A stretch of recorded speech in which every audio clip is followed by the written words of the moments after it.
We're not just on time, we early. We really out here. What's up, Michael? Not much. Just working. Busy, but Yeah, same. yeah, Well, thanks for joining us. Thanks for making time in your busy schedule. For everyone who doesn't know, all three of you, this is Why We Roll. It's the tabletop design podcast, tabletop role-playing game design podcast, I should say, from the Stillfleet studio. We talk about TTRPGs and other topics. I'm Wythe Marshall, not joined, unfortunately, today by co-host and producer Chris Pickett, creator of Danse Macabre. Chris has some personal stuff going on, so just last minute emergency, could not make it tonight, unfortunately. But we're wishing Chris the best, and Chris is, also a fan of Michael's work, and will perhaps join us again in the future to talk about some of the fun things that we're going to bring up today. But the show must go on. So, Michael, great to see you again. We've been chatting a good amount because we are in the middle of working on a project that is it's hot, as they say in the biz. yeah. Whatever biz. But before we get into that, maybe we could just chat about you and what brings you to TTRPGs in general, but even more broadly, just you and your work. So for those who don't know you, could you introduce yourself and your practice as an artist and designer? Yeah, absolutely. I am Michael J. Cohen. I like to get the J in there, especially ever since my name got co-opted by some real bad guys, or specifically one bad guy. But it's such a common name. We are all united, Michael Cohens, in our fight against the one real bad one. I am an illustrator and graphic designer. I live in Canada, specifically in the Vancouver area. I've been drawing since I was old enough to hold a pencil, and I playing games and stuff like that. Essentially just as long, whether it's video games or role playing games or whatever. And being that I love drawing and illustrating, I found myself falling sideways into the career of graphic designer. And so that's what I've done professionally for about 2 decades now. But now I am making this foray into something that's a little bit more illustration focused, and really excited to do that with you and with Stillfleet, which is something that's I don't know, it's kind of a dream come true, to be honest. It's a really exciting thing for me to be a part of. So yeah. Well, thanks. That means a lot. And I mean, you're obviously a really good designer. So it was cool that you, I know you first took an interest, at least that I saw, through Fun City when it was Float City, because I know you did some cool designs of characters that definitely caught our eye. And we were all like, oh, this is neat. This is like a very different take, right, on Stillfleet. So it's fun that fast forward a few years, we're working together on sort of that same idea, but pushed into initially, a mini venture, what we call our series of, ready to go scenarios for Stillfleet. And then basically a full on venture with a quick start smooshed in there, broken up a little bit into this kind of learn by play format. So you get a little bit of the story and then some rules. And then, you pick your pre-gens if you want sort of early on. So it's not the typical quick start thing of like a bunch of rules, no scenario and or scenario at the back. This is like we're throwing you in medias res and you kind of figure it out. I think we'll talk more about it, but I was definitely drawn to your style. It's very, very different. We usually do go for that kind of gritty, sort of painterly sci-fi, I guess is the word that comes to mind, style. Mhm. But seeing it transposed in the world of, to me, what feels like comic books and cartoons, definitely does something different with the game, which is, as a non-artist, I mean, I really think in terms of the text. And so it's sometimes it's different when you see the work kind of flipped or reimagined that way. So I remember like with Float City, seeing the character designs and thinking like, oh yeah, the nailed the brief, right? Like it looks like the characters, but like not how I had them in my head, which is pleasurable. There's like a dissonance there, but it's like a fun thing, right? I've kind of thought of it as like a what if project. Like this specific book we're going to be talking about is like a, an alternate universe Stillfleet, but that still, is the same brief, right? It's the same game. So maybe that's just one way to also, ask a question about graphic design and art, which is, how have you, I guess there's two questions. How'd you get into games, and what are some early influences? But I'm Mhm. also really curious. I'm sort of more curious right now. How'd you get into sort of art and design, and what is your sort of training and background, and what led you to, among other things, this may not be all that you do, but I think of it from that first moment of like character design and thinking about kind of speculative universes and, okay, how do I render characters in really kind of like simplified but clear ways that still have a lot of detail, and you kind of look through, and it's I guess to me, I associate with good comic book art, but again, I don't know if that is reductive or that's how you think of it. So I'm kind of curious how you explain your practice and that aspect of it. Mhm. Yeah, I come to art the way that a lot of artists of our generation do, which is from Saturday morning cartoons, specifically through Disney stuff. So I started off drawing, trying to draw a Darkwing Duck and that sort of thing, watching Disney Afternoon, and then replicating those characters. And then I guess it's like second grade, I think. I think it's 92 is when the Sonic the Hedgehog comic book starts coming out. And that was the first comic book that I ever collected.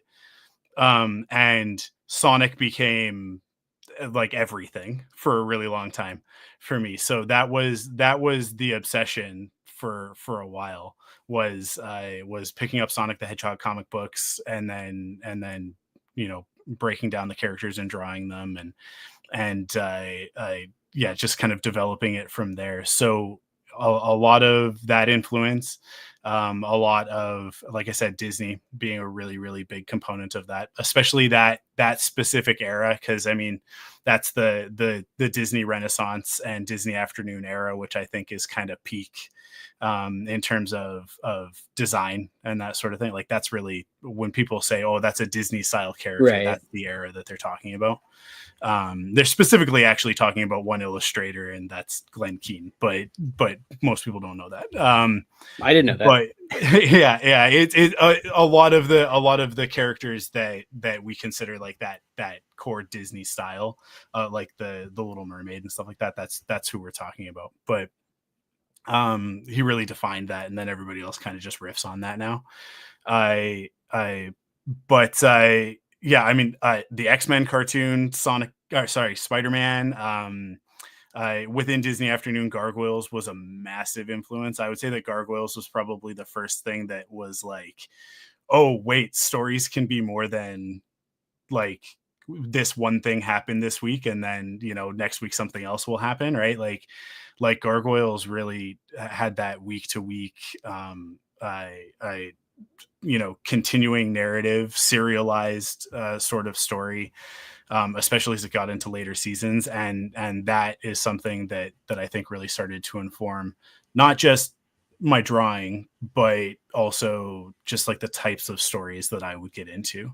And then when I was 10, I finally found Star Wars. It had always kind of been around. It had been sort of circling around. If you look behind me in my video, you can see I am surrounded by Star Wars stuff all the time. And that, like, once I found Star Wars, that was really when, and it is the perfect age at about 10 years old to yeah, like just take over everything. So for a long time, like it switched from Sonic the Hedgehog over to Star Wars, and I haven't really looked back since. But yeah, I mean, just like my whole life has been I'd say that I was raised by the TV, right? Which I was. I mean, I had very good parents growing up. They were very involved, but I'm the youngest of three, and my the middle brother of the three of us, he has Down syndrome, so he takes a little bit more of the space, with extra needs and that sort of thing. And then my oldest brother was like a jock. He was like an athletic superstar, baseball, hockey, all that sort of stuff. And so I would just be carted around from place to place, going to hockey tournaments or whatever. And my parents would just, like, to keep me happy, like, here's a Game Boy, here's comic books, here's a sketchbook, and And that I think is probably more responsible for who I am today than anything else. It was like, oh, just buy Mike some comic books and he'll go sit in the corner with his pencils and be quiet. Right. And so yeah, like it just and then I would draw something and then I would show it to everybody and they would be like, that's really good. Wow, you're really talented. And I thrive on that attention. That's what social media is, the best and worst thing for me, because it's like, here's a drawing that I did, everybody. And sometimes it gets a lot of attention and I'm like, yeah, awesome. That's the feeling. And then sometimes it gets 3 likes and I'm like, cool. Guys didn't like that one. All right, cool. Note taken. Yeah, it just kind of built from there. And then, yeah. Sorry, So no, you mentioned a few things I just want to touch on. Like, I remember Gargoyles was a huge one for me because it was that intertext where it was about New York City gargoyles, which I was like, that checks out. But so it's sort of the Warriors, but with gargoyles. But then it was also about Shakespeare. So it was like all these things about, classical literature brought to life as the gritty, incredibly realistic, mean streets of New York City, where we're always dodging living statuary. But that's actually, those are the good guys. So it's very confusing to live here. But no, that was, that was to me also an awakening in terms of like kind of the idea that the character design could key you into a totally different like world and a totally different way of being. And even comparing like the Batman movies with the Batman 90s show, which weirdly, while it was a cartoon, felt kind of more realistic. And thus, like, I liked it more. I felt there were more stakes even as a child to the cartoon. So I feel you on those are such formative things that you carry with you as you sort of like are glued to the TV or it's just on. It's also interesting to hear you talk about birth order. I feel like that is very important and not in this show. We're not going to go down some Freudian rabbit hole, but I do feel like that does help determine like how artists professionalize and why, and what kinds of attention, what kinds of relationships they want. But okay, so jumping forward, so you become trained as an artist, and Star Wars is what you would say your kind of biggest influence in terms of especially science fiction. That's fair to say. Oh yeah, absolutely. Yeah. Star Wars looms very large, and George Lucas in particular. Yeah, I mean, I've been podcasting since 2008, and the podcast that I started with was one dedicated to the Clone Wars TV show. So there's 138 episodes of that podcast of me and my co-host dissecting every single episode of that series, along with a bunch of other stuff, video games and comic books and movies and stuff as well. But that's where my podcasting career started, and that just grew out of that obsession with Star Wars.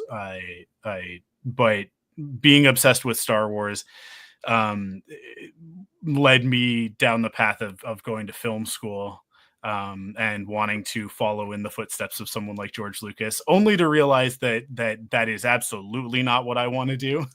The more I learned about it, the more I got my hands on that experience, the less it was enticing to me. The overnight shoots and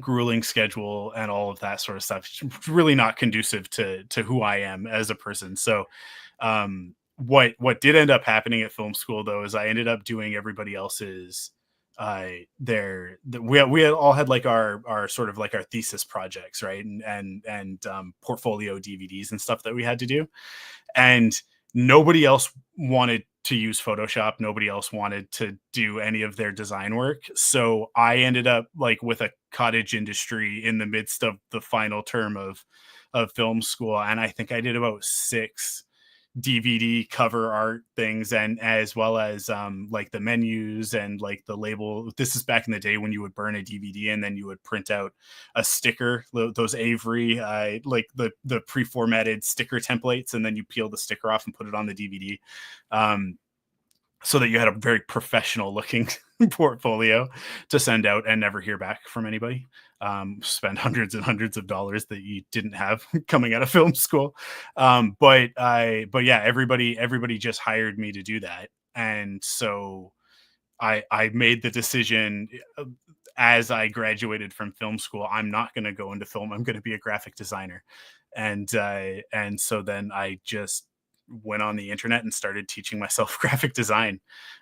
So my formal education is in film, but but my actual career path started like sort of in that last 2 months of film school.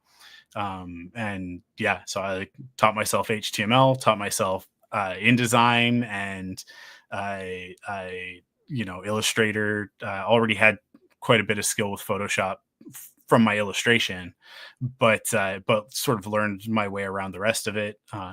This is back in the day when you would create slices in order to build graphics for websites. A lot of repeating 1 pixel board, like PNGs and stuff like that. Actually, not even really PNGs, just using GIFs. But I'm dating myself. I'm so old. Yeah. No, But no, no. It's I we're there yeah with you. Some of yeah us.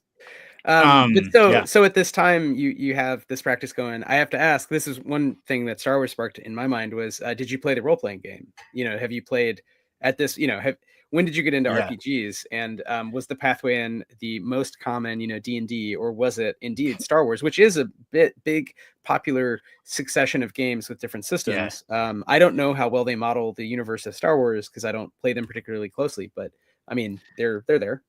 No, my gaming history predates Star Wars. Playing Star Wars. Obviously, the West End Games game has existed for ever at this point, basically. But at the time that I got into tabletop role playing games, I was 13 years old, and a friend of mine had another friend who was running a Shadowrun game, and so I got roped into that. And yeah, I was 13. My friend was a couple years older. He was 15, and the guy running the game was 23. And you're pretty typical. I 23-year-old that's hanging out with 13-year-olds. I think everybody can fill in the blanks on that one. It was not a great game. Shadowrun is not a great entry into TTRPGs, but it is a funny thing because it's like I cut my teeth on probably at that point, at that point in time, certainly one of the most obtuse, difficult systems to wrap your head around. But we played that campaign for probably about 3 or 4 months, and then switched over to oh my goodness, the name just fell out of my head. The Lovecraft one. I Call of Cthulhu. Call of Cthulhu, thank you. Yeah, we switched over to that. And when we switched over to Call of Cthulhu, it was like, okay, this is much more my speed. I From a young age, as a weird kid, I've always been into like noir stuff. I like that noir and pulp cross section that I think that Call of Cthulhu like really lives in. You get a little bit of Indiana Jones, a little bit of Maltese Falcon, right? Like it's kind of somewhere in between those, and then cosmic horror. And yeah, so I mean, I was in love with it from the jump. The first time it was like, let's create a character, and then pretend, like play pretend with my friends. Nothing could be better for someone like me. I get to use all of my skills. I get to talk extemporaneously. I get to draw something. I get to try and do fast math, although I'm not great at it. But I got better at it because of playing games with math rocks. So yeah, it was just a totally natural thing. Yeah, And and I think, then and we've talked about in the show, but I think one thing yeah, for me, because I also started with Call of Cthulhu and D&D around the same time, and then Vampire.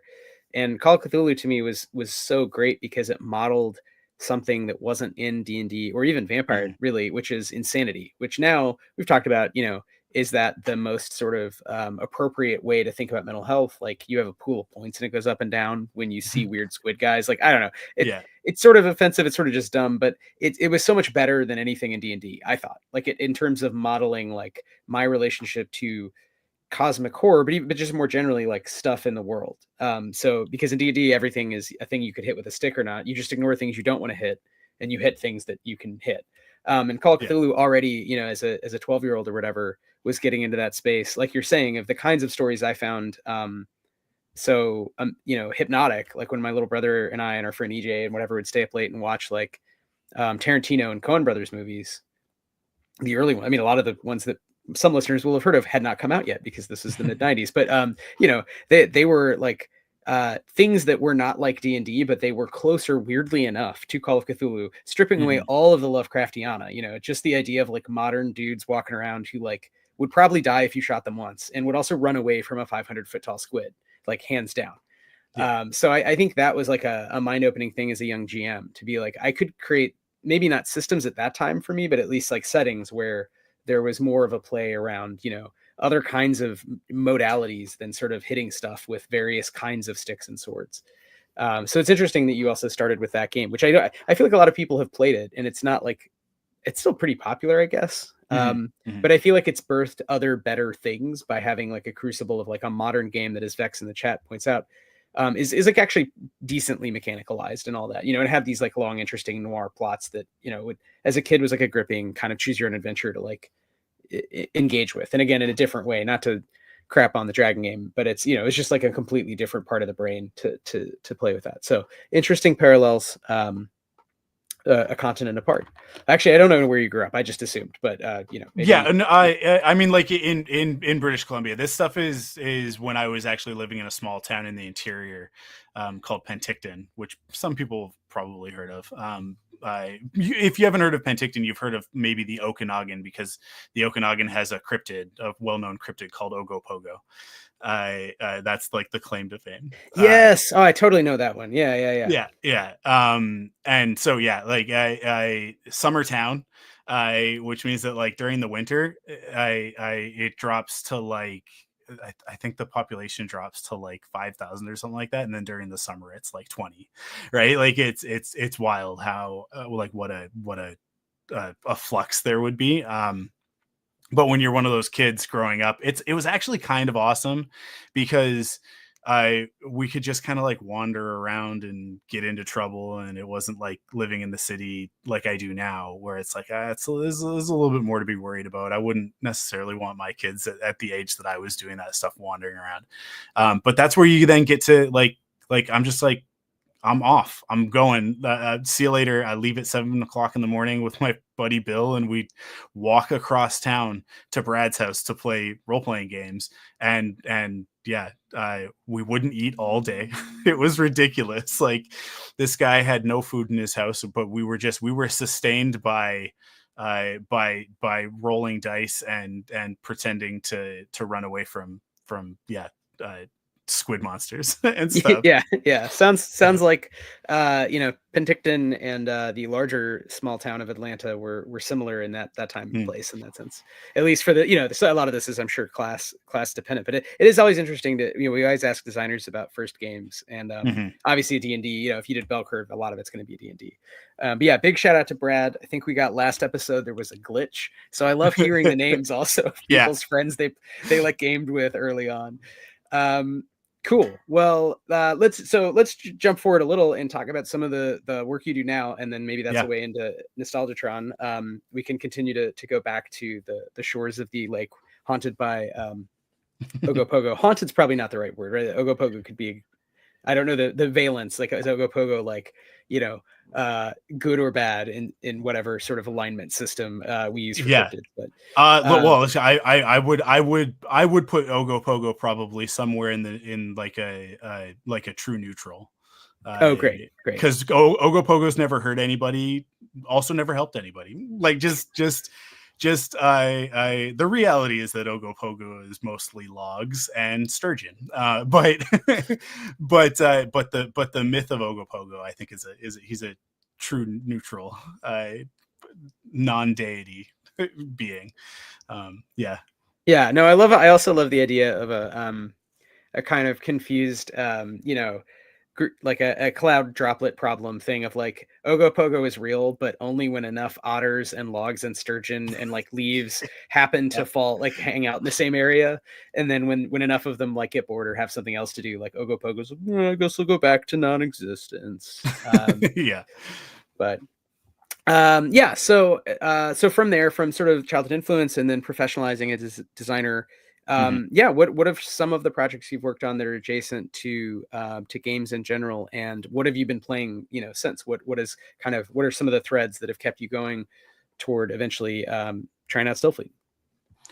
Yeah. I mean, the funny thing is that in almost 2 decades of graphic design, I have not done anything that anybody would care or know about, because it is just it like graphic design is a thing that pays the bills, and it's great. Like it. I mean, up until AI a couple of years ago, it was a pretty awesome way to make a living, because everybody needs a website, everybody needs a logo nowadays, and social media presence has made that even more of a thing. But you end up doing a lot of like very boring corporate blah stuff.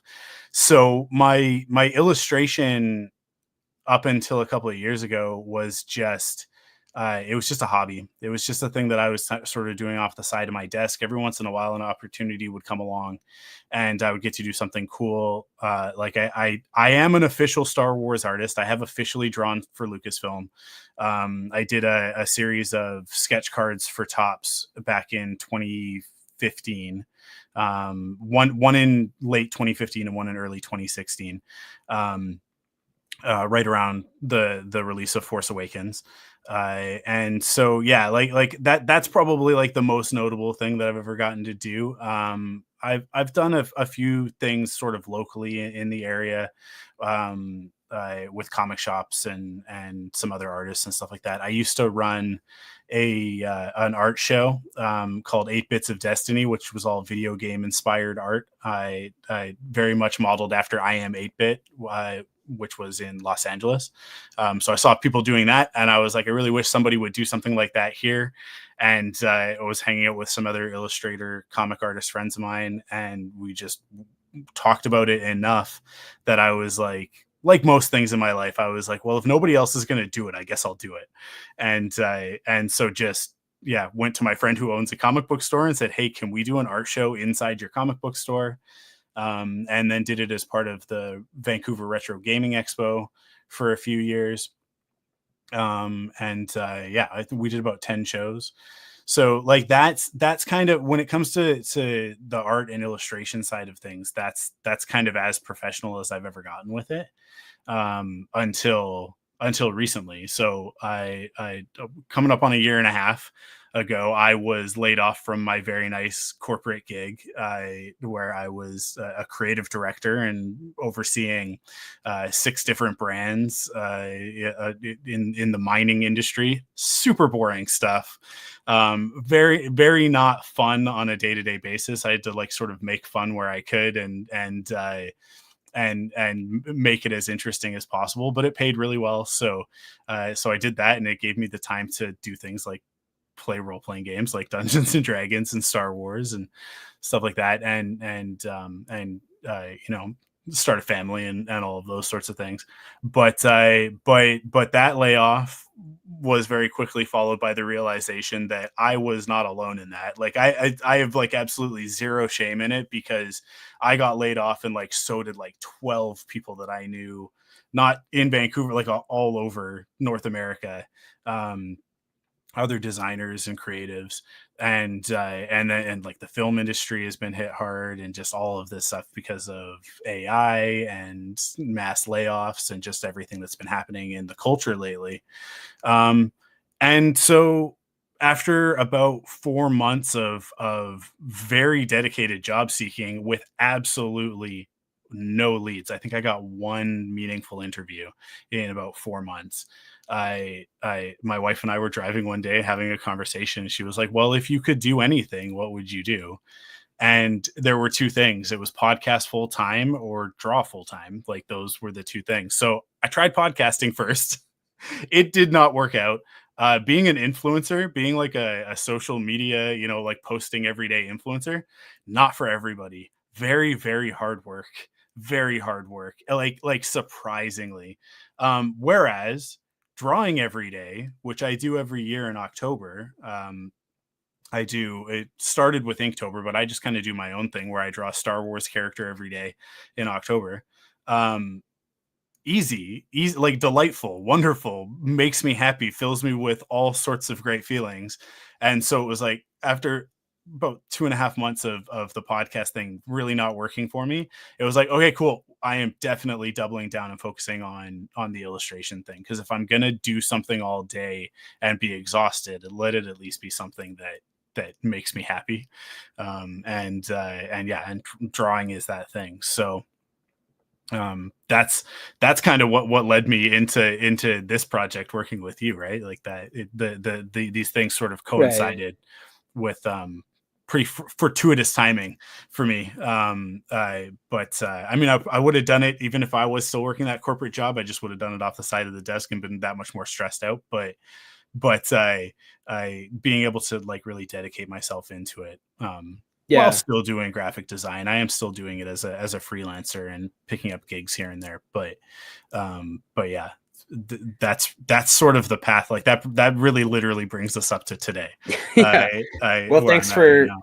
thanks for sharing that. I mean, sometimes I feel like the professionalization stuff, because it's a niche industry, and Mm. it's unless you're already, doing a project for Hasbro, it's like everyone in the indies, having to reinvent the wheel, and Yeah. it's not particularly lucrative. So I feel like it could be a little bit of a downer. But I think one of the reasons to do the show and to bring up not just design but also the business side is to talk about our own experiences, and share Mhm. some of the ways in which we've come to doing, whether it's writing, illustration, or some other aspect of not just game design, but like product design, and then eventually marketing games and trying to figure out, how to monetize doing games full time, especially on the left, which is the constant like reply guy gotcha thing of like, oh, you're a leftist, you shouldn't even take money in the market. But it's like, yeah, but in reality, like you have to, we don't have UBI, so Yeah. we don't even have healthcare in the US. Here in Canada, so it's a little better. But like we have to Yeah. like do things to live, and so that, to your point, it's like, what would you do to live if you could, and how do you, if not jump, to that square on the Monopoly board? It's how do you like begin to move? Sort of do the Tai Chi, follow the water abyss thing in Donnie Mhm. Darko of your life, where it ends up with you doing more of that, even, or doing that like some of the time, and getting paid something for it, right? So I think it's always great to hear how people have gotten started, and we can maybe brainstorm some other projects that you would want to work on. But I think that takes us to present, so we might as well jump into what project we're working on now. So Yeah. we brought you on the show because we're about to launch. So we're taping on Tuesday, March 4th, and it's going to go live very soon. So at the end of next week, March 13th, we have a new product for Stillfleet, which actually grew out of something you kind of pitched me, and then sort of snowballed from there for a couple of reasons, and just timeline wise has kind of led us to the present. So, do you want to pitch sort of what is Enter the Nostalgitron? And this really was your idea, so I do feel like you should pitch it. But I'm also happy to jump in if you want me to say anything from the game perspective, I guess. Yeah, totally. Yeah. Yeah. Well, I mean, we started chatting based off of the fan art that I was doing for Float City. We had a couple of interactions, and then we sort of started to have the conversation of like, oh, maybe we could do a collaboration at some point in the future, and and then it was sort of like, okay, let's do it. Like, let's go, let's do it. What do we want to do? And I came to you and I pitched this idea of a very like Saturday morning cartoon inspired take on Stillfleet, which, as you mentioned earlier, is much more the sort of grim dark sci-fi gritty sort of illustration style. And my stuff is cartoons. It's Disney anime and Sonic the Hedgehog all rolled into one sort of thing. And so it was like, yeah, well, it has to be something that speaks to that, right? I don't want to push myself outside of my comfort zone too much in drawing this stuff. I like it, to a nice, slightly uncomfortable area, in order to develop skills and get better and all that sort of thing. But still within my wheelhouse, and having grown up on Ninja Turtles, Ghostbusters, Transformers, GI Joe, and then like I said, all the Disney stuff. It was like, what if we started there, right? Because I think what it really came out of was the idea of like it being a mini venture, quick start, and they're being pre-generated characters. And I think that it was like, okay, well, how many would we do? It's like 4. And I think that was the point when I was like, well, then what we should do is basically the Ninja Turtles. Right. Right. And the Ninja Turtles, I think, are just like the easiest analog to use to express it to somebody. But if you look at those cartoons from the 90s, it's really all of them, right? The Ghostbusters were the same thing, Biker Mice from Mars, Street Sharks. Like, it's you always have the breakdown of like, you've got a tech guy, you've got the leader, you've got a party dude, and you've got the one with the attitude, right? And it was like, okay, cool. Well, if we use those archetypes, we start, throwing together different classes and species in Stillfleet. Like, what's that going to look like? And so out of that started to develop this idea of this Saturday morning cartoon version. But I think it really came together when we came up with Ubin the Ripper, who is our villain. Agree. Yeah, he's very much the centerpiece of it. Him and the Nostalgitron, which is sort of a character, both in that sort of larger thematic sense, but as well as like Stepmother Sophistry is a character herself. It was sort of like that idea of Ubin and him being very much an amalgamation of every Saturday morning cartoon villain. When you look at him, you look at the design, it is Cobra Commander, Shredder, Skeletor, and everything else that I could possibly manage to get in there.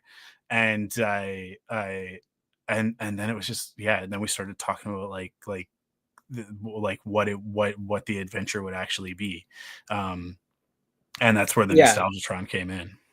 I think the idea of the new adventure was growing at the same time that we talked with Backerkit about a quick start and a comic book sized quick start being something they could help market with Pocketopia. So they're trying to launch their kind of Zine Quest competitor on small games, like games that could fit in a backpack. So they were just like not 8.5 by 11. And I was like, well, then it's not going to be normal Stillfleet. And we had just launched Blister Critters, and that's also 8.5 by 11. So it's sort of like, what would we do? And I think the idea, I really liked the idea because we're not quite ready, I think, as a business, like, to be honest. And this is, again, I could talk more about that as a separate thing, but to relaunch Stillfleet in a big way is like a second edition, reprint a bunch of books. But we could do like one good comic book sized, like, here's the rules, here's something fun to do. And you had this great idea. So that's kind of, in terms of why we're doing this product now, that's where that came from. So you had an idea that felt appropriate for a comic book quick start. And Backerkit was like, let's do, a Stillfleet quick start. And then, I completely agree. For me, what sold me on it was Ubin the Ripper, because for me, he is Ubu Roy and he is Trump, but he is a time traveling snake person. But because he is Ubu Roy and he is Trump, he's like completely unaware of how, like, he could do more evil, but he's kind of just too narcissistic and weird. He's just too much of a weird guy who like wants to go on these rambling, like, defensive, like, tirades about very specific things. So it's a kind of timely villain that I think also emerged during a particular election cycle in the US. But the result, the book is basically written and illustrated, and mostly laid out. So I do think, it'll be really fun for folks because it has the pregens you kind of wanted, but they're canonical Stillfleet first level Void Miners. They're going up against a very difficult villain, but who kind of like doesn't really want to kill you. He just wants you to like bow down.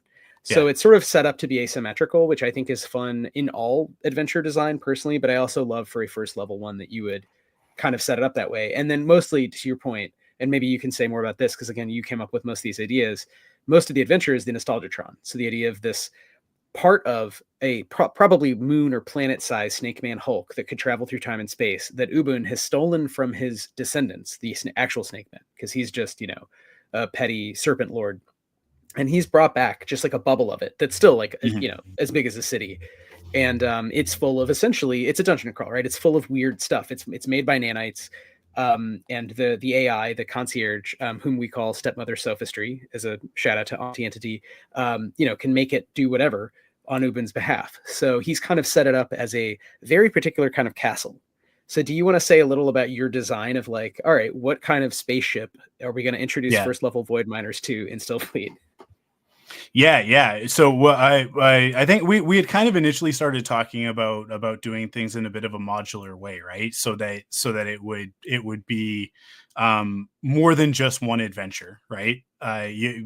Being a quick start, you want it to be something that's like it's concise but flexible enough that people can use it once they've gone through it once. Let's do it again and let's see what happens, right?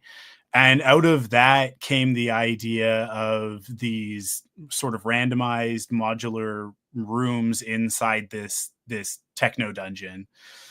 And I had the epiphany one day of like, well, what are we talking about here? We're talking about Saturday morning cartoons. What do you use to sell Saturday morning cartoons? Like, what's the purpose of them?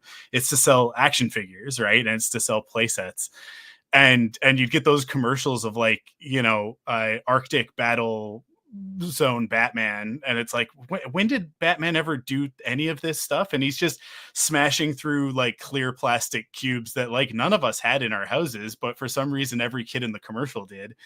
And just thinking like of all of those completely outlandish and ridiculous toy scenarios and play sets that you would see in the commercials, and you knew like maybe one kid who actually had some of this stuff, right? Like one kid who had one of those places. One of my favorites to think about is when the movie Robin Hood was coming out.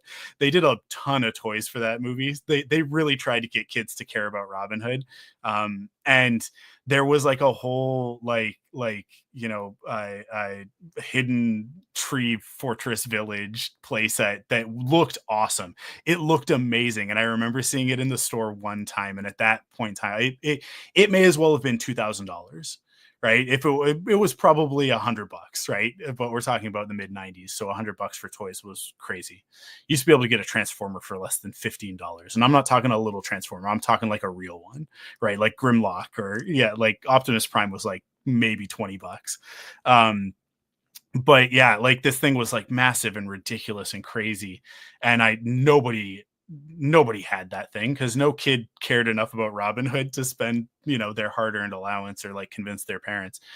One rich kid somewhere had it, but I remember the commercials and it being so crazy, and so that started to spin up the idea of like, okay, so let's do 8 play sets inside the Nostalgitron, because somehow or another, Ubun's been getting transmissions from the 1980s and 90s, and in the midst of these cartoons that he's become completely obsessed with because he's a very simple-minded individual, he is being influenced by these commercials in the same way that we were as children, right?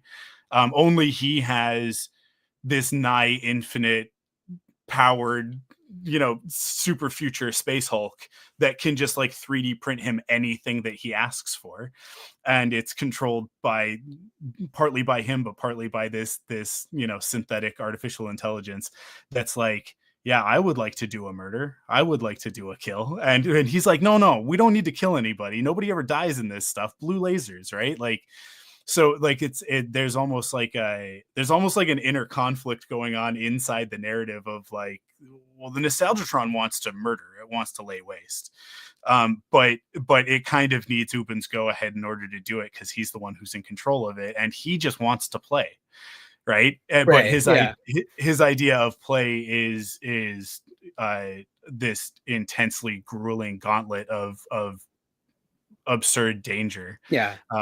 Whether it's an ice beast in a snowy cavern, or it's I'm going to drop you on these tree houses and you have to zip line across it in order to get out.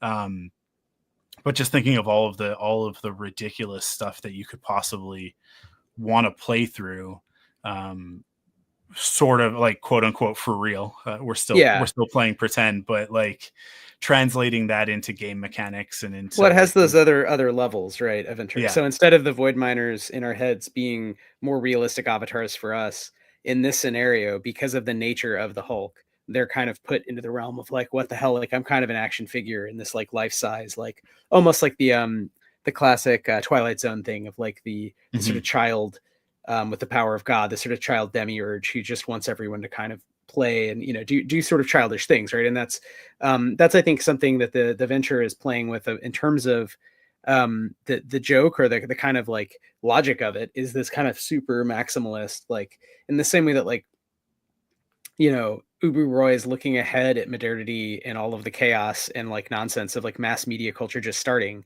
And like Trump is baked by the 80s, you know what I mean? So he's always going back to like this better time that didn't really exist with like Reagan and like Queenie Broadway crap. And it's just, sort of fixed culture for him of sort of, again, like it's very much about race and like what, the place of sort of rich people being respected in the cocaine 80s or whatever. And then for Ubun in the story, it's like he's intercepted all of this nostalgic stuff that is, for us, the designers, just like shows we watched growing up that I think we're probably actually ambivalent about. Like, they're kind of rad, but we can also be critical of them. But he's treating them as like, no, this is, this is the point of life. So it's like, what if you had all this ability and you made your life around kind of, intercepted transmissions from 100 million years ago that you've decoded. And those things were gargoyles, the X-Men cartoon, the, all the things you just mentioned, Masters of the Universe, TMNT. And so I think that's, there's something to that idea of like, how do you pack that into a ball? How do you put that into this kind of, holodeck sort of spaceship? And then what do you have first level void miners do to sort of just introduce them to the rules of the game? So you run them through a series of weird things where they can roll different dice and use different powers. And, hopefully I think it all hangs together. But without, and I think that, it's not like there's really a spoiler in that it's kind of more of a hex crawl or point crawl in that sense. It's about exploration, but I do think hopefully people enjoy the joke, and I think the art really sells it, for me at least, because it sort of looks very enticing, and I think the art helps bring you into the world of, like, to me it's almost halfway to Blister Critters. Like, you can relax a little because you're in a cartoon, even though the text is saying like, no, you have this job to do, it's very important, there's people missing, like there's a floating sky castle, the company trade is going to be disrupted, like what is going on?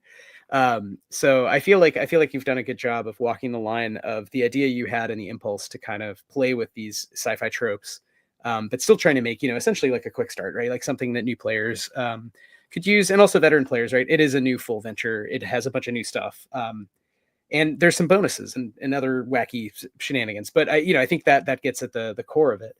Do you want to say a little about, this is sort of changing subject, but kind of going back to some of your work, like how do you design characters? Because like you said, you started with 4 very clear heroes and then 1 villain, and then from there everything else has kind of been, it's kind of a logic of like, if I'm creating these Ninja Turtle-esque void miners, then everything else has to kind of respond to them and fit in the same graphic universe. So how do you determine that? They all have very distinct palettes. They like look very different than like the canonical like Ethan Gould version of Stillfleet, but they're all cool, right? But it's a different, it's like, they're cartoon, I don't know, like shadows or projections. Like how do you even get started with a character? If that's something, I don't know if that's something you can explain, or is that like a secret, process? No, for sure. I think so. The starting point is actually Float City. Like that is honestly, listening to that podcast and being such a huge fan of it. I mean, everybody on that show is just at the top of their game, I think, towards the end of that campaign. I love that it has a beginning, middle, and an end, but I really wish that it could have just gone on forever. Because it has such a great ending, such a beautiful ending to what is at times a very like gritty, very grimdark sci-fi adventure but that is also totally absurd and weird, and goes into like some very, very like zany places.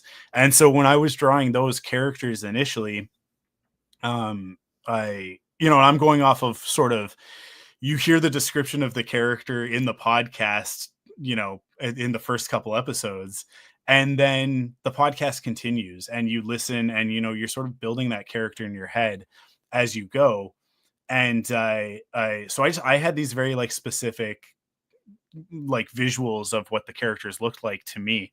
The funniest thing is when I did eventually get my hands on the Stillfleet core rulebook and I looked at what a Harrigan is supposed to look like, it's like, I think that Taylor Moore had described him as almost having like a corgi type head. And then you look at what's in the book and it's much more ape-like, right? And so like very different from what I drew, because I basically drew like a gorilla with a corgi head and bat wings. in a tuxedo. I it just kind of like went from there. Mercus being my favorite character, I drawing that axolotl salamander sort of design was, I think, like the beginning of it. It started there, but when I was drawing Mercus, I was really trying to bring out like Jen's characterization of that character. And like when I was doing that stuff, and I'd be going back and forth with them on social media, and I think that they really got a kick out of the illustrations as well. I think I drew Mercus about 3 or 4 times, and then everybody else I drew once, but Mercus I drew a whole bunch because I really love that character. And so when it was like, okay, we landed on the Ninja Turtle thing, it was like, okay, so our leader is going to be Jelasti. Like, I knew that. Like, I think we were pretty quick on like, yep, done. Like, I easy. But from there it was like, well, we're leaning into the Ninja Turtle thing. If you go if you go to my Instagram and scroll back and you find those fun, the Float City illustrations that I did. My illustrations of Mercus are much more salamander-like, sort of like that, like the wide face, big mouth, and sort of like more diminutive, right? A lot more sort of like cutesy, fun version of a Jelasti. But then when it was time to do this one, it was like, we're leaning into the action Saturday morning cartoon trope. I have to infuse this with a little bit more Ninja Turtle. And there is actually a character in the Ninja Turtles canon. She is basically a space salamander, and so the character design is quite similar to that, in that a little bit taller, a little bit more upright, a little bit beefier. Looks like she could do some damage. So that was the original genesis of it. And then once we started coming up with those other characters, it was just a matter of kind of taking what's in the canonical Stillfleet and just figuring out a way to make that fit with what we were trying to do, with what our objective was, which was the Saturday morning cartoon aesthetic. Right. And I think there's also the interpretation question before we get into the style stuff, because I still think it'd be interesting to hear a little more about like how you draw, how do you reduce complexity or decide on color palettes or any of that stuff. But there is, to your point, the sort of first order question of just like, what is canonical, or like how to represent what? Because in my mind, all this stuff is up for grabs, and canon is very loose, and like we can go back to it. But yeah, it's like, it's also like people in the future writing words that are then translated and like sent to us, the design team, and we're putting them in contemporary English. So it's like, oh, they look a little like apes or something, but like, well, what does that really mean? How much is an ape like a dog? Sometimes I look at my cat and think, yeah, kind of like a dog with a little different head. And sometimes I'm like, yeah, it's completely, you look more like a little boy or like a monkey. So I think there's a kind of like, you say any word enough and it loses meaning, or you look at anything long enough, it kind of, it's the cloud becomes a dragon thing.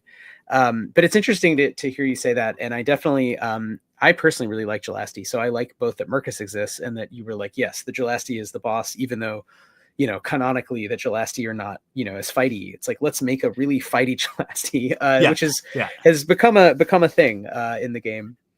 I think we did it with everybody but Asimov, right? So, which is our Wythe. Like Asimov is the tech guy, and a Wythe, and is very much like I think that's a pretty natural thing, is to take the bug and make it a tech guy, make it the Banshee or what have you, and have that character focus in on that. I mean, the bug eyes, I think, just lend themselves to glasses, 4 eyes, goggles, right? Like I think that one is supernatural. That one was really easy to come up with as well. But then, when it came to the other characters, I think we actually, in the Ninja Turtles absurdity way, right? Because that's one of my favorite aspects of Ninja Turtles. As a kid, you don't think about it. You just look at them and it's like, well, they got swords and nunchucks and backflips and stuff, that's rad. And they say cowabunga, and so like you get the brief. Like it really doesn't take a lot of interpretation to understand these guys are cool and what they're doing is cool.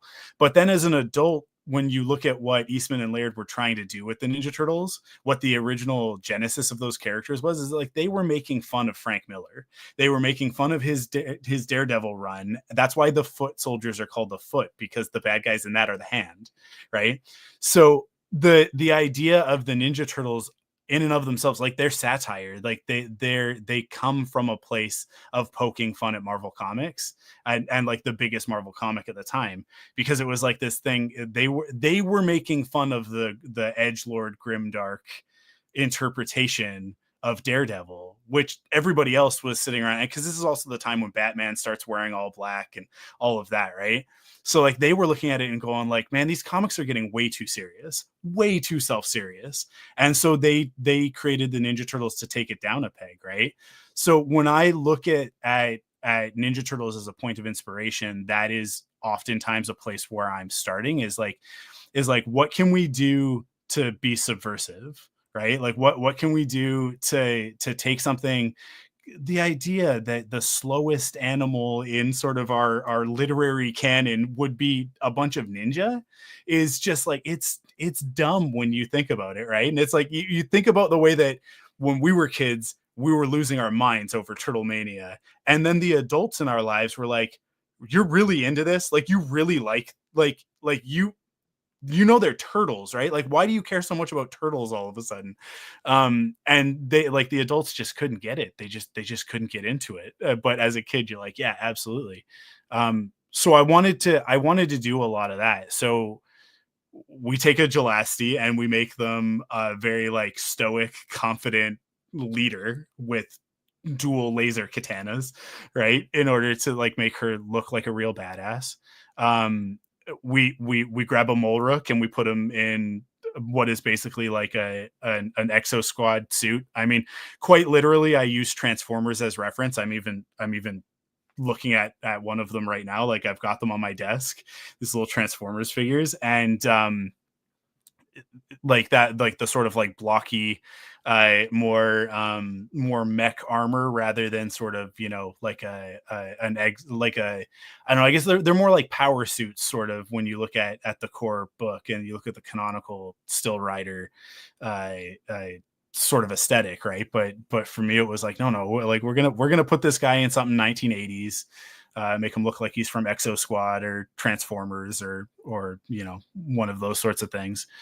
And he's the smallest one. He's a little frog. He's adorable. So we're gonna put an angry look on his face and make him the brooding, you know, emo one, the Raphael of the group. That made sense. The hardest one was figuring out who our party dude would be, and when we did that, it was sort of a back and forth, and I think we threw out a couple of ideas, but then we wanted to keep them all non-human, to keep with the sort of Ninja Turtles, Street Sharks, Biker Mice from Mars sort of idea, and so that's like Delaney came out of that, and being a mongrel, I felt like, you know, the initial comment was like, but the mongrel are all kind of like bummed out. And it's like, well, but what if one of them wasn't? Like, what if one of them was actually just like the opposite of that? And so narratively, Delaney has at some point in his past, he took some shrapnel to the head, and so some experimental surgery was done on him. This is all like, this is like one sentence in his bio, right? But you know, you can run with it.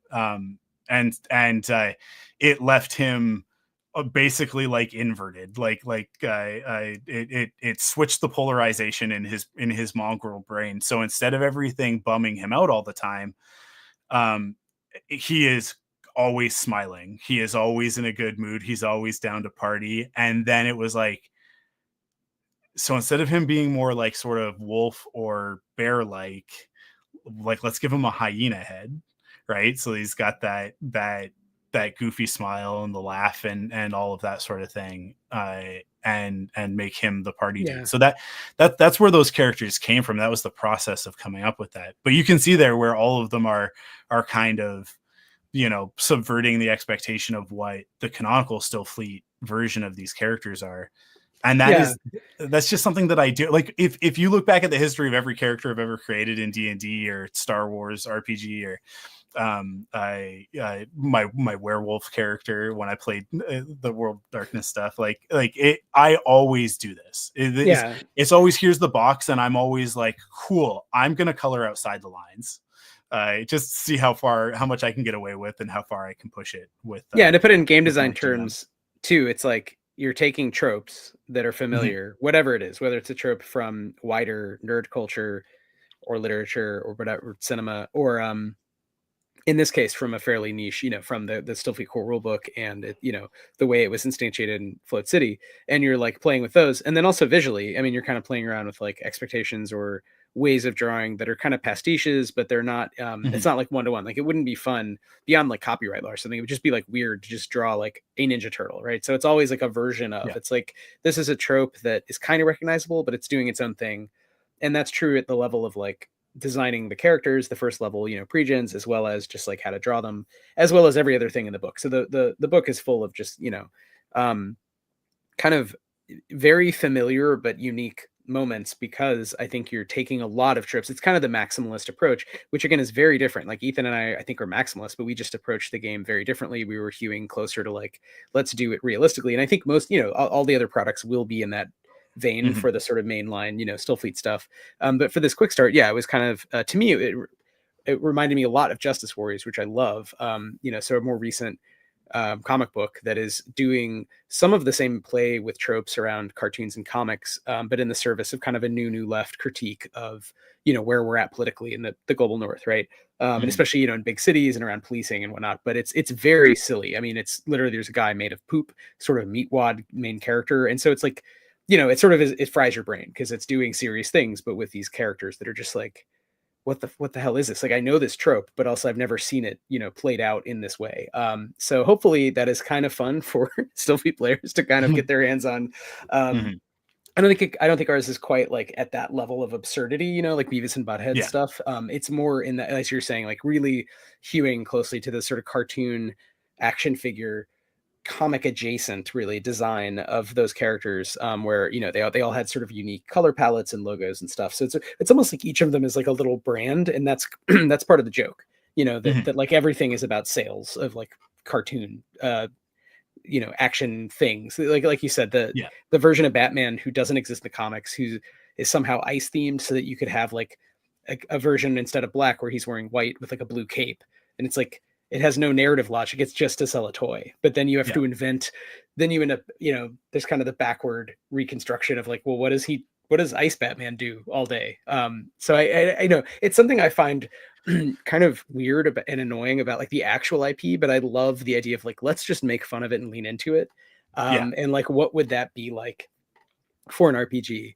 I actually think you could do this with probably any game. You could probably, and people I'm sure have with like D&D, right? But with any game you like, you could just be like, I'm going to do all of the tropes with like a minus symbol in front of them, or like a move them 90 degrees into like a different kind of register.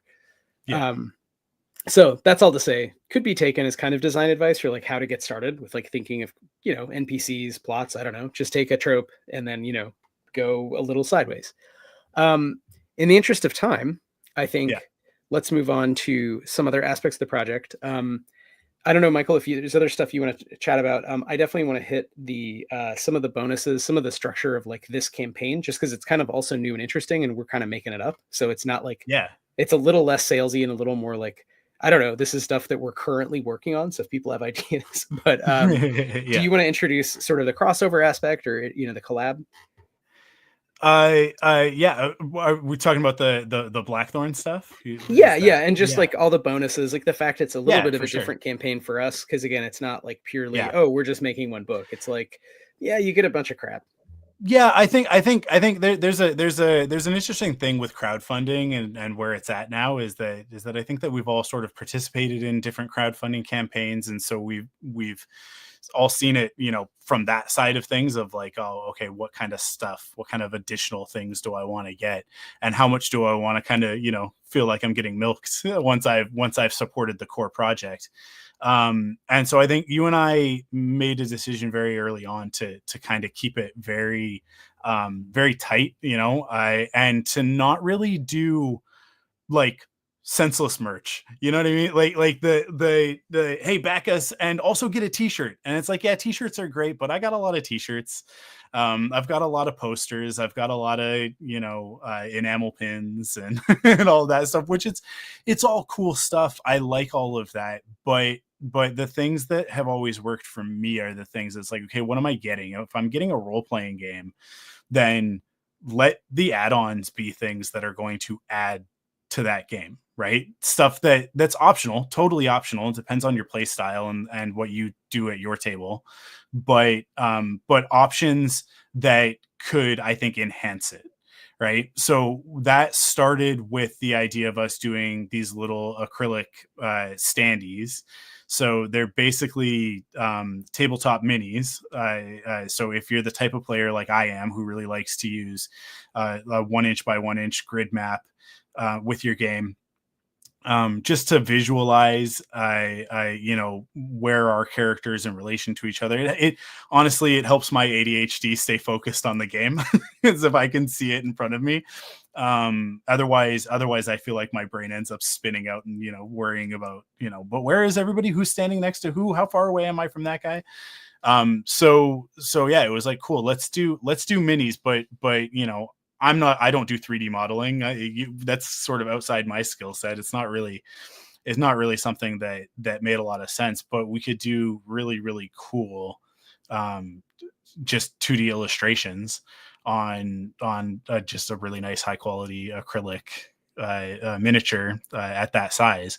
And so we're gonna have those for all of our heroes as well as our main villains. So there will be one for Ubun, there will be one for our, we haven't talked about them yet, but our hench goons, Disco and Heavy, and as well as the Slurps, who we also haven't talked about. We haven't really talked about the cereal aspect of it very much, but the Slurps are basically they're like we call them slimunculi, right? They're homunculi made out of slime, but that slime is consisting of cereal sludge, the stuff when you leave that bowl of cereal sitting out for a little bit too long, and what if it got up and started throwing punches?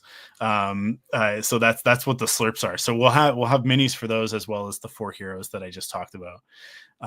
So that's really cool. I'm really excited about that. I love an artifact. I love a little physical thing that I can hold on to and go like, neat.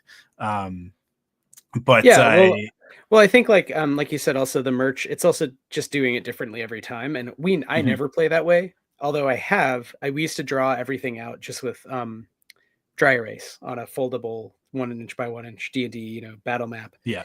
But it was always like the scales were whatever, it was more sort of for position, like you said. And I never play that way anymore, but I knew right away when you were like, let's not do 3D, but just have, the little standy guy. I was like, oh yeah, that's great. Like, I love the idea of like, let's try that out. Make a good, make them look really nice, but and they go with this quick start. You don't need them, but if you wanted to, sure. And then in terms of other offerings, I mean that's kind of it for us. But I think it is fun that because it's Pocketopia is based on Pintopia, which was about putting 2 people together to try to sort of help them, introduce audiences. Pocketopia is the same thing with games. So it's like, find another indie gamer and you guys like market your products together. So it's a simple idea, but that means automatically we have like more stuff to talk about, which is great because it's not by us and we're not making it, and it's not, to your point, it's not supernumerary. It's not like extra. It's like, I don't know, it's its own thing. If you like it, great. If you don't like it, that's fine. Like it's just an introduction. It's just a way of like having that conversation a little more naturally. So I don't know if you want to say anything. We're not going to go into depth. We'll have an episode on this game because why not? I'm interested. I want to know more. But it is, to the earlier conversation, kind of pulpy. So also felt appropriate. That's what's kind of why we picked it. We were like, let's do an RPG that's not exactly like this, which also what the hell would have been like this? I don't know. But let's do something that's like adjacent in terms of speculative fiction and kind of playing with tropes. So we found a game that looked like a little bit like Call of Cthulhu, but modern, like not Lovecrafty, but just that era, and had classic movie monsters. So we thought, great, this feels adjacent in terms of playing with tropes. Reached out, and the designer, super nice. So we were like, that's the whole backstory. But the game is called Blackthorn. The studio is called Spicy Tuna RPG, and we'll have on Marco Serrano from Spicy Tuna to talk about the game in more depth. But basically, we'll have our game, these awesome minis by Michael that'll be really fun and beautiful. And there are 8 different ones, and they are, you can use them to play canonical battle map D&D. So also, if you're just in a D&D campaign, you could be like, nope, I'm a salamander who's 5 feet tall, who's actually a single-celled organism, and I have 2 beam swords. And you can also get Blackthorn. And if you do get both, you get some extra stuff. So I don't know, do you want to do the little quick salesy bit?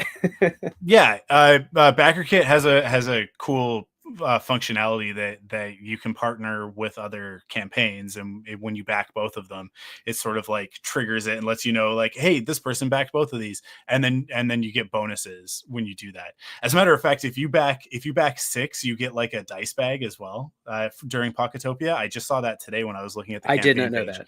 That's yeah. So they've got like all sorts of stuff like that to incentivize you to check out more than just the thing that you came for. But when they were like, go partner with somebody and do this cross promo thing, we found Blackthorn, and then started talking to Marco, who is such a fun, awesome guy. And like he got what we were doing, and then we talked to him about his, and it was like, okay, this, like, yours sounds awesome as well. And they're like you mentioned, they're kind of similar, but in different eras and from different perspectives. We're approaching the 80s and 90s with this Saturday morning cartoon ideology, and he's doing more sort of like turn of the century, like 1910s, 1920s pulp horror stuff.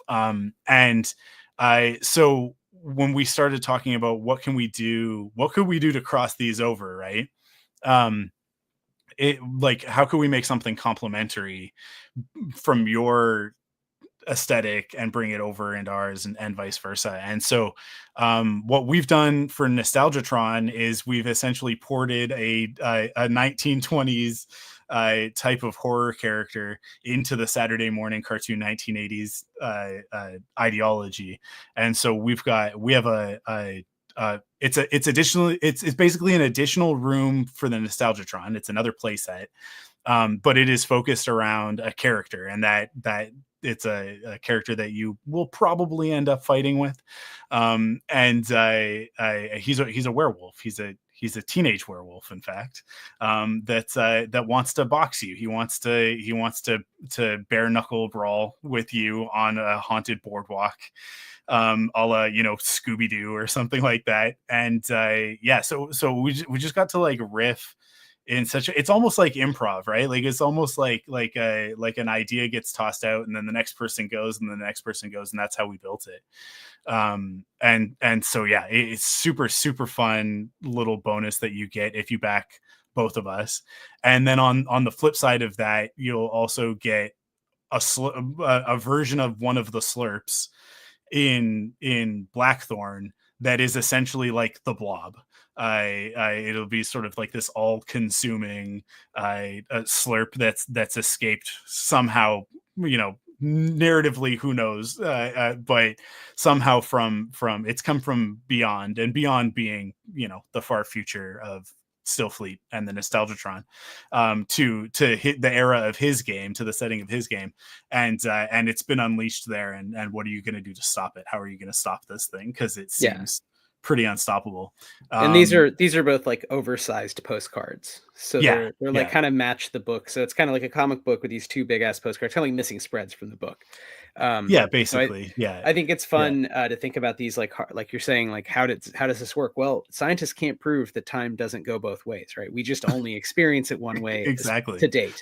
So again, Yeah. the snake men, they're not better than us, and they just happen to have figured out how to use some sort of nanotechnology to travel time, and they keep screwing things up. And the Yeah. whole adventure is just, that's part of it. Maybe all of Blackthorn. I don't know. I'm not sure. I'm not trying to step on Marco's toes there, but definitely that one monster, right? It's just those Yeah. snake men. So yeah, it's basically that. There's the two books, the two postcards. If you back both, we're also going to throw in a free enamel pin. Frankly, just because we have enough and we like them. I don't know. Yeah.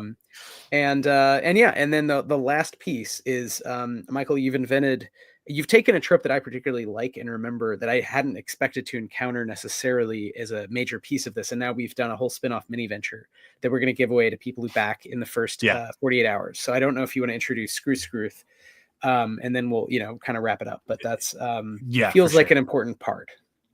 It feels like the most important part to me.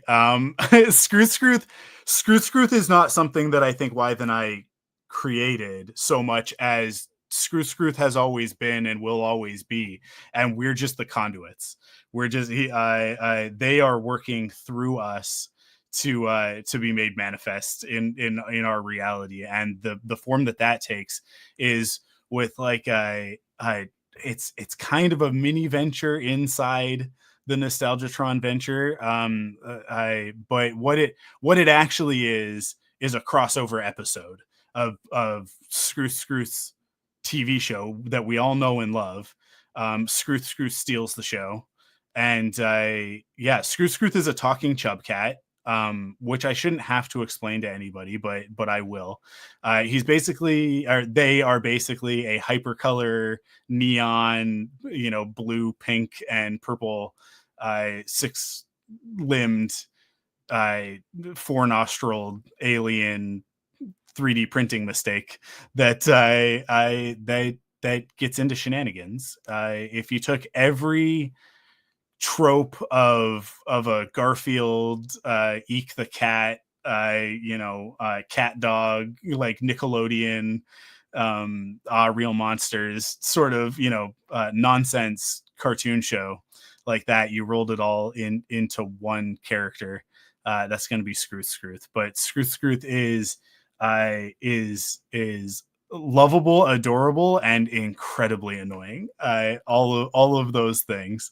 And so we thought, this character is such a delight for us to play with that as a bonus we wanted to give those who backed us early the opportunity to play with Scruth as well. So if you back in the first 48 hours, you're gonna get a PDF of it's basically a build your own episode of Scruth show, and it's meant to be played alongside the main campaign, the main venture for Enter the Nostalgitron with those characters. But if you so choose, with this additional PDF, you can play as Scruth, which I think is the most exciting part of it. And it's a character. Listen, I don't know. We're playtesting everybody else. We're going to make sure that things are balanced, that they make sense, that it all works. And it's all coming out of the core rule book. So we're 99% of the way there with everybody, right? But with Scruth, I don't know how you even playtest this character. They are so absurd. Well, I don't want to give away too much in terms of spoilers, but I definitely think, I hope we can connect with people and get them back in the first 48. And if not, we might have to just, maybe it'll be like $3, right? But like sell this as a little extra, because I actually do think the rules, I do want to playtest them soon. I think they're fun. And shout out, to someone we've had on the show, Spencer Campbell of Gila RPGs. We had a good talk and talked about distributing dice. Their new game Omen, does this where you roll dice and then the game is like assigning them. So you're going to run out eventually. And if you assign the good ones up front, you're not going to have them later. So Scruth's whole thing is it's like a hyper mouse class. If you've played Stillfleet, you can't really be attacked if you choose Kawaii, the power. So Scruth is so annoying that they have a power that just makes them seem utterly harmless, but in the most annoying way. And all of their other powers are sort of about this tactician, to use Spencer's term, ability to kind of roll a bunch of dice and then assign them over time. But that means that like if you get a bunch of good rolls, great. If you get a bunch of bad rolls, you still have to use them. You can't like once you've used the power, you can't not use those rolls. So I do want to play test it. But I think it was just to mimic the complete absurdity of like the kind of sidekick pet characters in classic cartoons, in the idea of this may not be even the right exact word from sitcom writing. It's been a long while, but the idea of like bottle episodes, like episodes that are kind of like off the rails and not about the main plot, and often kind of, if not one location, they're just kind of like in a different place than is the normal shoot. And I like the idea that the Nostalgitron is a bunch of settings for epic adventures where ultimately you get to sort of, punch, the local tyrant who is nostalgic and inept, read into it what you want, dear reader, on the nose. But also there's this character who can kind of take you on these almost slice of life adventures, but in that milieu where everything is just so chaotic and weird that like none of it's going to feel like slice of life to the player or the void miner from Spindle, right? So it's sort of like a diversion within a diversion within a diversion. So I think there's something about just trying to do it differently every time and trying to be true to the kind of maximalist, like this version of this world. So it doesn't contradict the core rule book. It extends it in just like a very weird direction a little bit.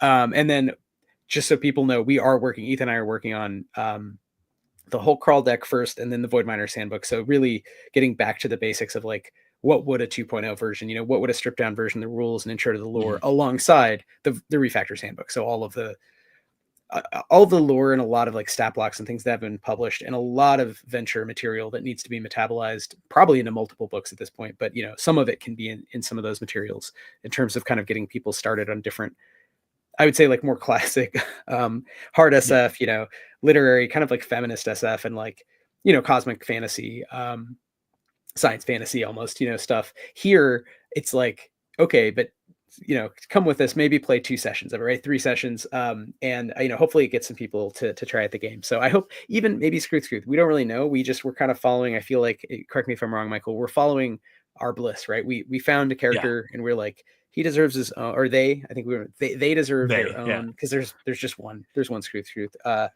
their own little book. So we'll see. It's going to exist. It pretty much is written again. So a lot of this work is done, which I will say sometimes going into these things, that's not the case, but with Blister Critters, it was pretty much done. With this, we're pretty much done. And in the future, I think we all of the campaigns we run now that it's a business, will be a little more buttoned up, because it turns out when you're not done, it gets really hard to then fulfill things on time. So, we will see what happens. But that is the quick rundown. I'm sure there's a lot more to talk about in the waning minutes of the half hour. Michael, is there anything we haven't covered? What do you want to do beyond Nostalgitron? Are there any kind of game ideas? It doesn't even have to be for Stillfleet. Anything fun? Any advice you have in terms of professional illustration or just having fun playing games that you want to share or talk through? Yeah, I mean, I really, really love the grit system. I love the sort of that I've talked about it on other things, like that sort of like simplicity of it to start, but that it can grow and sort of like adapt to the different systems.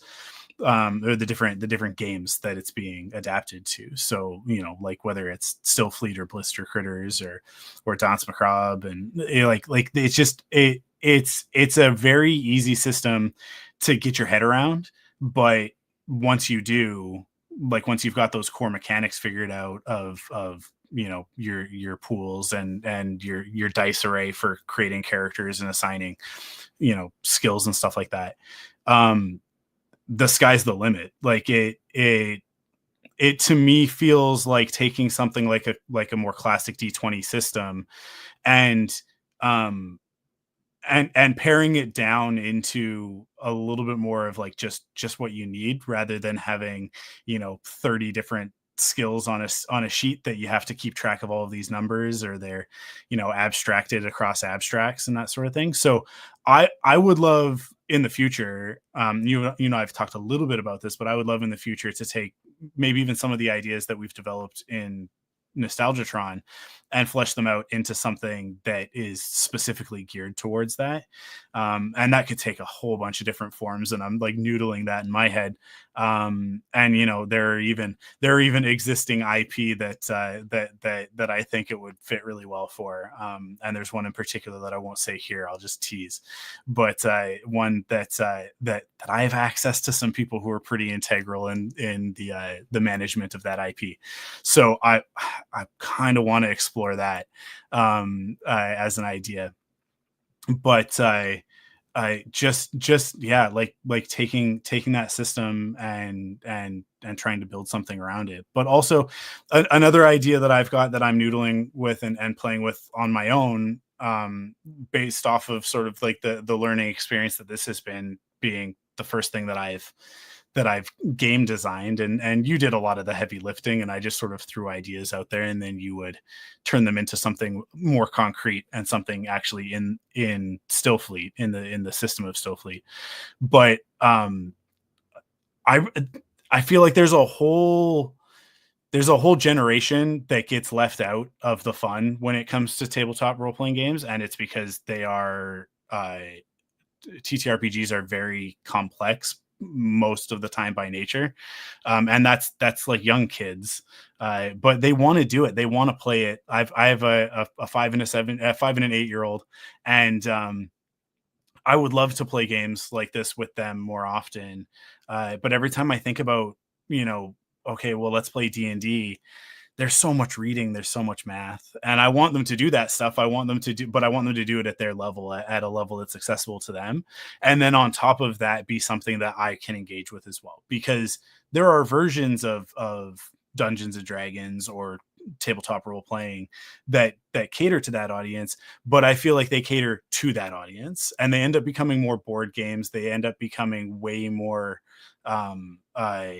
sort of fixed beginning, middle, and end. Like they're much more finite and much less of the storytelling component. But I can tell you from my experience, my girls can come up with all sorts of stories for characters and that sort of thing. So I that's something that I want to explore and try and figure out, how do we do that. And so I've got about 50% of a zine that I think would work, but I haven't had the time to get in, to dig back into it, and run it past other people yet. But just sort of in the same way that the grit system really refines the idea of throwing dice in order to determine outcomes.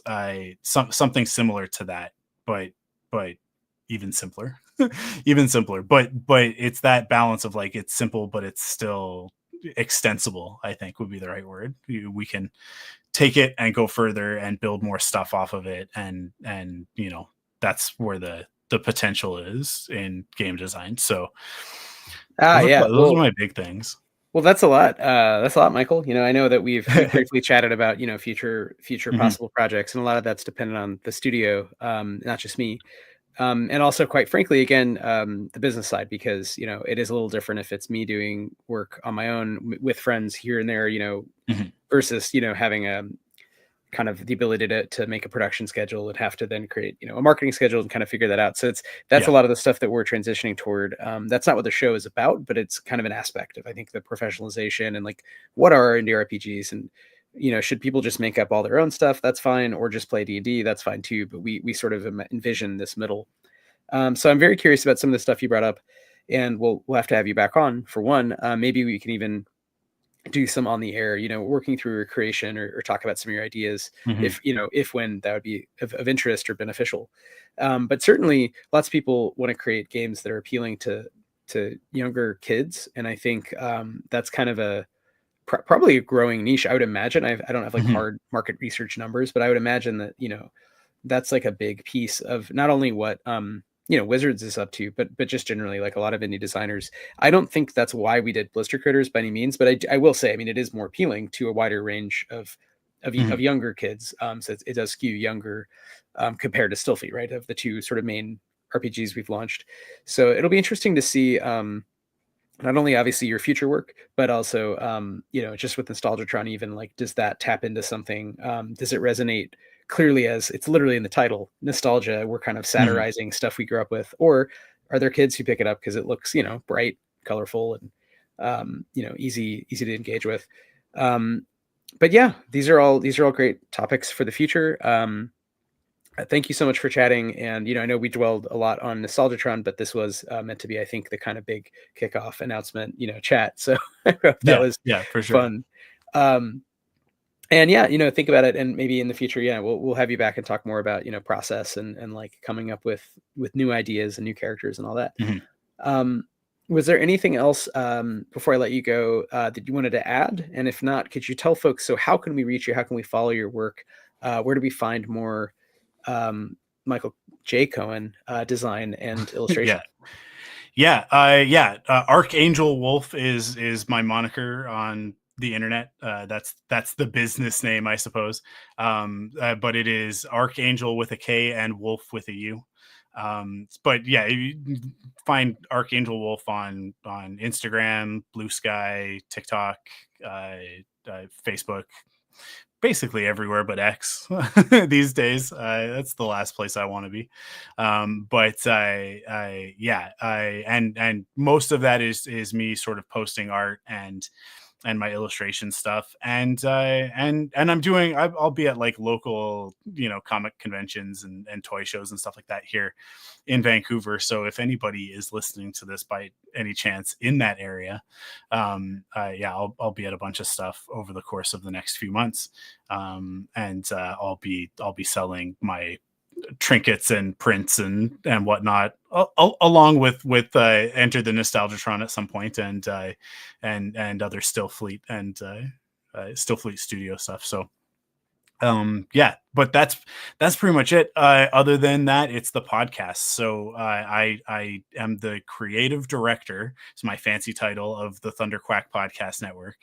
And over there right now, actively, I've got a couple of podcasts going. Forced Perspectives is our Star Wars podcast, where I and another illustrator, Joe Hogan, we talk about Star Wars. We break down a lot of it is like BuzzFeed lists, our favorite this, our favorite that, but we also do episode reviews and that sort of thing of the TV shows when they're airing, and just general Star Wars fan conversation. So that one's Forced Perspectives.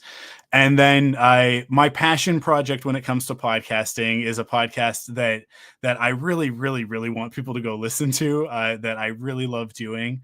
But even if it was nobody listening, I would continue to do it. And that is Perfect 10. The idea with Perfect 10 is that I used to refer to things as a Perfect 10, and what a Perfect 10 meant, be on social media or whatever, and I would post like, oh, such and such is a perfect 10. Is it like, I don't care what you have to say about it, I don't care what the review is, I don't care what anybody else's experience is. This is not about objectivity or trying to like quantify why something is good, but it is just like, I had an experience with this and I love it, and I want to share that joy with my friends. That was when I came up with that term for myself. Like when I started using that regularly for myself, that's what it came to mean. And so I started a podcast that is essentially that. Only I grab my friends and other podcasters and such, and bring them on and have them bring their perfect 10, whether it's a movie or a video game. We've done a couple of albums. Just whatever it is, a piece of pop culture that they love. And then we just talk about it. We talk about why they love it, like where it came from, like what the genesis of that was, and usually centered on a specific piece of media, like a specific installment in a franchise or something like that. And Wythe, you were just on Perfect 10. That's true. To talk about Alien Romulus, but really we just kind of talked about Alien. We used Romulus as sort of the framing to get into the whole franchise. It was awesome. It was exactly what I love about that, which is that like your passion for that franchise and your connection to it, I led us into some really, really awesome areas and discussion. And I have a deeper appreciation of Alien, actually Alien and Predator, Alien versus Predator, as a result. And I don't want to spoil that here. That's the tease. You guys got to go listen to it. Because it was such a great conversation. You brought so much to it. And that is the reason why, like, I don't care. If no one's listening to that podcast, I'll keep doing it because it's just an excuse to talk to cool people that I like about things that they love. Yeah. And we Well, spend that so much makes time on sense. the internet griping, right? Like that Yeah. it's like, here's one thing that the whole purpose is that, like, hey, it's a thing that you love. You don't have to talk about anything else. Just talk about what Even you it, love. even the form of griping, I think it's more just the direct and honest communication, Yeah. because I think it's kind of um, the idea that like it's hard to be sincere in post modernity, but I think even Yeah. bigger with the internet and with COVID, it's like just hard to talk to adults for real and just be real. So it's like nice to have a podcast for just the reason you said about any topic, is like you get to talk to other adults and be real and have deep discussions. Yeah. And I like Perfect 10 to your point, which is like, let's go deep on something that people that someone is going to have appreciation of and bring Yeah. joy to. So for that, I commend you, and I also think our podcast maybe for RPG designers, specifically indie RPG designers, which is not a zero number, but it's not a huge number of people, growing every day, of course, especially if we say leftist indie RPG designers, right? So however many people that encompasses, we'd like to think we do the same, bring a little joy, bring on some different voices. So Michael J. Cohen, thank you so much for being one of those. And yes, everyone should go subscribe to Michael's stuff at Arkangel Wulf Design and Illustration, Yeah. broadly. And also, if you haven't checked out Enter the Nostalgitron, which is what we talked about in some depth today, you can go to stillfleet.com/enter, or just check out our social media. We post about it. And otherwise, hope everyone's having a good night or day wherever you are. I know there's some different time zones in the chat. So we really appreciate everyone who tuned in. Michael, thanks again for your time. And everybody, this has been Why We Roll, and we will see you next time talking about more games. I'm going to click end stream.